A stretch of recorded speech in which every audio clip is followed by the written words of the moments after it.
અંકલેશ્વરમાં 3 અલગ-અલગ અકસ્માતમાં 3 ઈસમોએ જીવ ગુમાવ્યો હતો, જ્યારે એક ઈસમ ઘાયલ થયો હતો.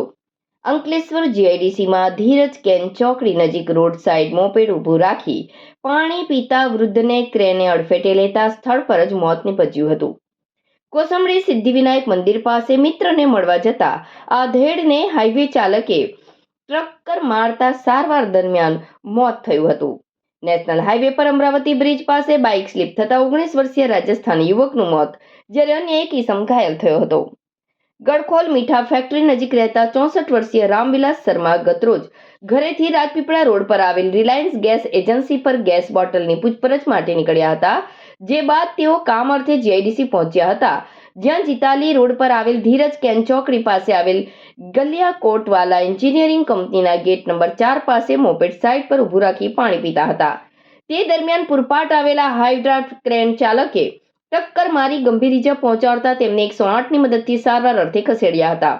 ગડખોલ પીએચસી સેન્ટર ખાતે ગંભીર ઇજાના પગલે તેમનું મોત નીપજ્યું હતું. બનાવ સંદર્ભે જીઆઈડીસી પોલીસ મથકે મૃતકના પુત્ર ગગન શર્મા દ્વારા ફરિયાદ નોંધાવતા પોલીસે ગુનો નોંધી વધુ તપાસ શરૂ કરી હતી. બીજા અકસ્માતમાં ઉપનિષદ સોસાયટી પશુપતિનાથ મંદિર પાસે રહેતા 61 વર્ષીય પ્રદીપ ધાંડે પોતાના મિત્રને મળવા એક્ટિવા મોપેડ પર નીકળ્યા હતા. તેઓ કોસંબડીની સિદ્ધિવિનાયક મંદિર પાસે પહોંચ્યા જ હતા, ત્યાં પૂરપાટ આવતા હાઈવા ટ્રક ચાલકે તેમને ટક્કર મારી અડફેટે લેતા માથામાં ગંભીર ઇજા સાથે તેઓને જયાબેન મોદી હોસ્પિટલ ખાતે ખસેડવામાં આવ્યા હતા, જ્યાં સારવાર દરમિયાન તેમનું મોત નીપજ્યું હતું. આ ઘટના અંગે મૃતકના પરિચિત કિશોર પાટીલ દ્વારા જીઆઈડીસી પોલીસ મથકે હાઈવા ટ્રક ચાલક વિરુદ્ધ ફરિયાદ નોંધાવતા પોલીસે ગુનો નોંધી વધુ તપાસ શરૂ કરી હતી. ત્રીજા અકસ્માતમાં અંકલેશ્વર નેશનલ હાઈવે નંબર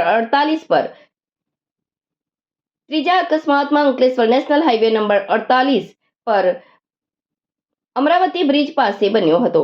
મૂળ રાજસ્થાનના અને અમરેલી સુરત ખાતે રહેતા અને સુથારી કામ કરતા મોહનલાલ પ્રજાપતિ અને તેના મોટા પપ્પા પુત્ર પ્રતાપ પ્રજાપતિ બાઇક લઈ સુરતથી અમદાવાદ ફર્નિચરના કામ અર્થે ગયા હતા. ત્યાંથી ગતરોજ સવારે અમદાવાદથી સુરત પરત ફરવા બાઇક લઈ નીકળ્યા હતા. તેઓ અંકલેશ્વર અમરાવતી બ્રિજ પાસે પહોંચ્યા હતા, જ્યાં કામ ચાલુ હોવાથી રોડની જમણી બાજુથી બાઇક લઈ નીકળ્યા હતા. દરમિયાન આગળ મશીનને લઈ સાઈડ પર નીકળતા જતા અચાનક બાઇક સ્લીપ થઈ જતા પ્રતાપ રોડ પર પટકાયો હતો, ત્યારે મોહનલાલ રોડ સાઈડ ઉપર પડ્યા હતા. આ દરમિયાન રોડ પર પસાર થતા એક ટ્રક ચાલકે પ્રતાપના માથા પર ટ્રક ચડાવી દેતા ગંભીર ઇજાના પગલે તેનું સ્થળ પર જ મોત નીપજ્યું હતું, જ્યારે મોહનલાલને ઇજા પહોંચી હતી.